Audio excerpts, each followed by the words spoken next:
Salut, c'est Megadriver 16. On se retrouve pour mon nouveau Tour de France et j'ai pris l'équipe Belkin après avoir gagné il y a de cela bien longtemps maintenant avec Luis Leon Sanchez. Cette fois-ci, mon leader, il est là sous nos yeux, ça va être Laurens Stendam qui a fait un bon Tour de France même s'il s'est écroulé un petit peu quand même dans la troisième semaine, celle des Alpes.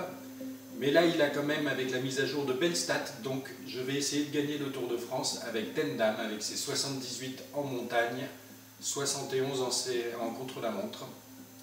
Ensuite, il y a une équipe de beaux grimpeurs dans cette équipe hollandaise, puisqu'on a Mollema qui est encore meilleur, même en montagne, avec son 79.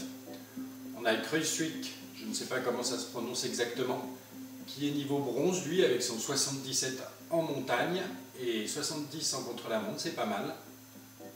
Ensuite, Gesink, qui a été descendu, lui, un petit peu au niveau de la mise à jour. Il n'a plus que 76 en montagne, mais c'est encore quand même un bon grimpeur. Donc, je l'ai sélectionné. Avec ces quatre-là, on est bien armé pour la montagne, ça c'est sûr. Ensuite, je ne pouvais pas me passer de Luis Leon Sanchez pour ses qualités, entre autres en contre-la-montre, qui va bien nous aider pour le contre-la-montre de Nice par équipe, et qui va sûrement tenter une victoire d'étape au moins, vu ses stats de baroudeur, de puncher, enfin très bon coureur, très complet. Ensuite, j'ai pris Lars Boom pour ses qualités en chrono, et puis c'est un coureur de classique, donc avec ses 78 en plat, il pourra peut-être viser aussi une victoire d'étape, faudra voir. Steph Clément, ben lui c'est uniquement pour ses qualités en contre-la-montre, avec un beau 76 qui va nous aider pour le chrono par équipe.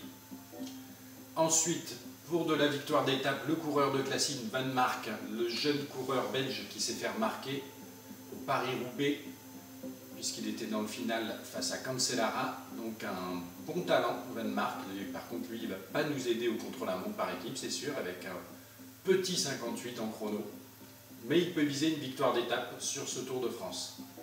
Et enfin, j'ai pris un sprinter, le meilleur de l'équipe, Théo Boss, pour les arrivées au sprint massif. On se retrouve tout de suite pour la première étape. On se retrouve à 10 km de l'arrivée de la première étape.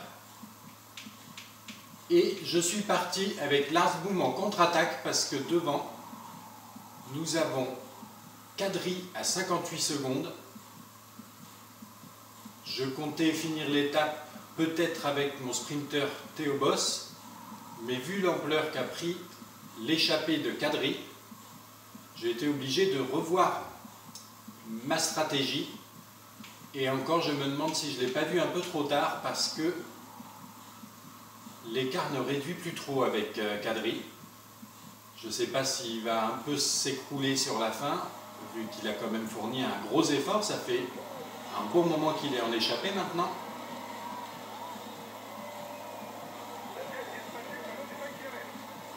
Il est à 5 km, 57 secondes, non, l'écart est stabilisé. Hein. Ça va être très très chaud.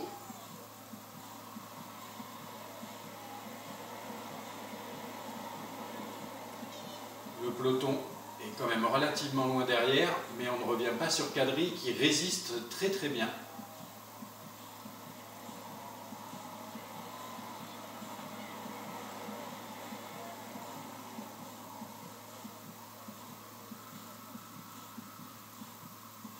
Petit point, effectivement, il a toujours 1 minute d'avance. Il est fort. Il est très fort, Kadri. Là, ça va finir avec une victoire française sur cette première étape. Et seulement une deuxième place pour Lars Boom. Et voilà, victoire de Kadri. Je vais sprinter un peu pour éviter le retour du peloton. Voilà, on prend la deuxième place. Kittel, qui règle le sprint du peloton, prend la troisième. On se retrouve sur la deuxième étape de ce tour, l'étape entre Bastia et Ajaccio. Je suis avec Luis Leon Sanchez à l'avant du peloton. J'ai demandé à tous mes coéquipiers de rouler très fort. Je vais d'ailleurs leur demander à présent de se calmer.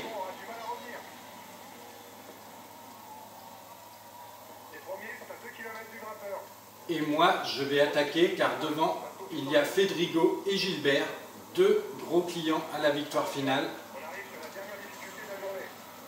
qui sont partis, qui sont en échappée, qui ont encore 1 minute 15 d'avance. Ah, le rebond sur la barrière, classique.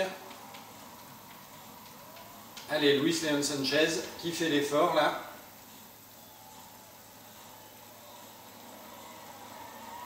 Ah, ça n'a pas trop creusé l'écart par rapport au peloton.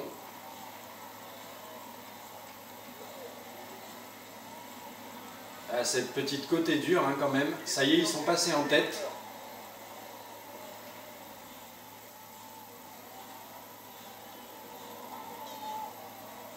Il faut que je donne tout l'ordre dans la descente là.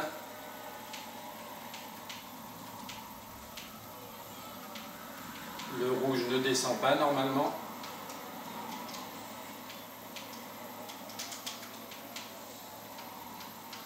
Allez, allez Luis.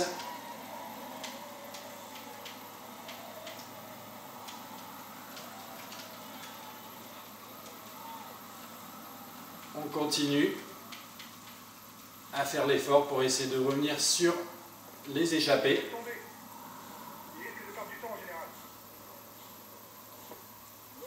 On a 46 secondes de retard sur eux, à 5 km 8 de l'arrivée, ça paraît compliqué.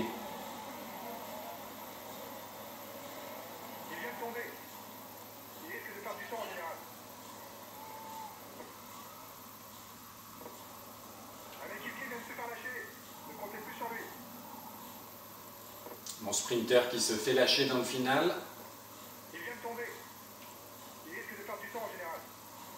Ah, je pense que comme hier, j'ai réagi trop tard. Hein. On ne les voit même pas. À l'avant, oui, voilà, l'écart est stabilisé à 46 secondes.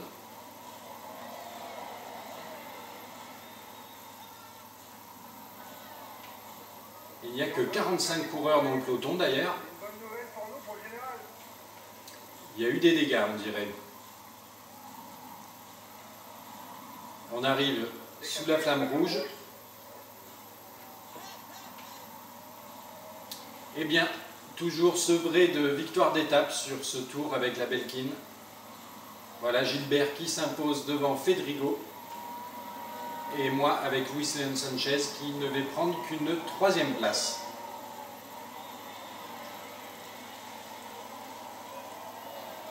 Nous voici sur la 3e étape de ce tour avec la Belkin, la dernière étape en Corse qui nous amène à Calvi. Et situation de course, on a Poligno qui est en échappée. Et là, il n'a que 30 secondes d'avance, donc je pense qu'elle ne va pas aller au bout, contrairement aux 2 premières journées. Et je suis à nouveau avec Luis Leon Sanchez, 3e hier, qui va essayer de faire mieux aujourd'hui. Là, on a des leaders, là, on a Froome, Rodriguez, tiens, Froome qui me demande de passer, pourquoi pas, ben, je vais tellement passer que j'attaque. Allez, et Rodriguez fait la même chose, on dirait, à 1 km 8 du sommet. Allez, Sanchez. On revient sur l'échappée du jour, ça y est. Au moins, ça c'est sûr, l'échappée du jour ne gagnera pas aujourd'hui. Et Luis Leon Sanchez qui vient de placer une attaque en puncher là, qui a pris quelques mètres d'avance. Je vais lui faire prendre son premier ravitaillement. On est à 500 mètres de la bascule. Après, c'est de la descente qui nous amène à Calvi. Ouais, on a quelques mètres d'avance là. Allez, il faut bien gérer cette descente. C'est parti.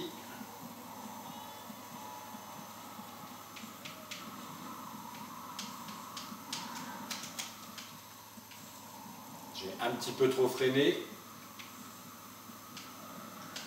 Donc on relance tout de suite derrière. Ce virage mieux négocié.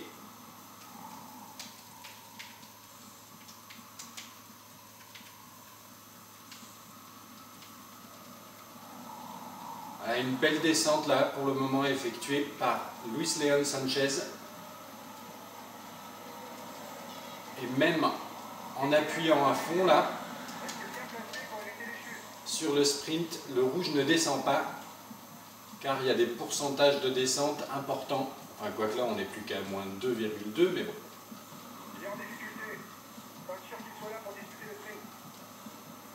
Alors, on a 42 secondes d'avance a priori sur le peloton.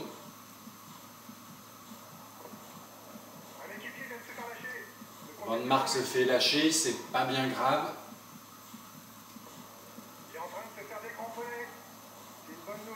Un lieutenant de Contador Kreuziger, son fidèle lieutenant, qui se fait décrocher aussi. Regardons un petit peu. Il y a un groupe de contre-attaquants là, avec Gilbert, Valverde, Rodriguez et Chavanel.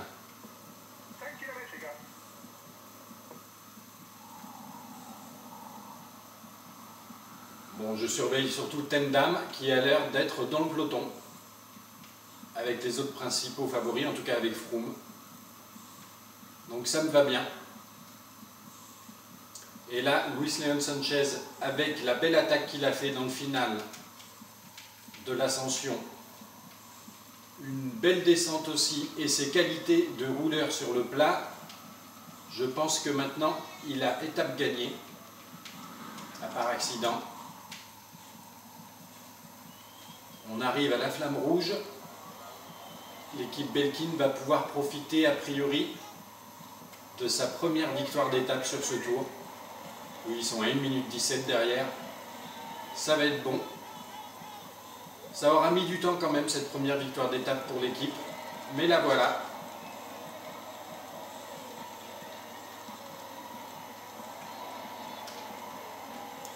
Et voilà, victoire d'étape de Luis León Sánchez à Calvi.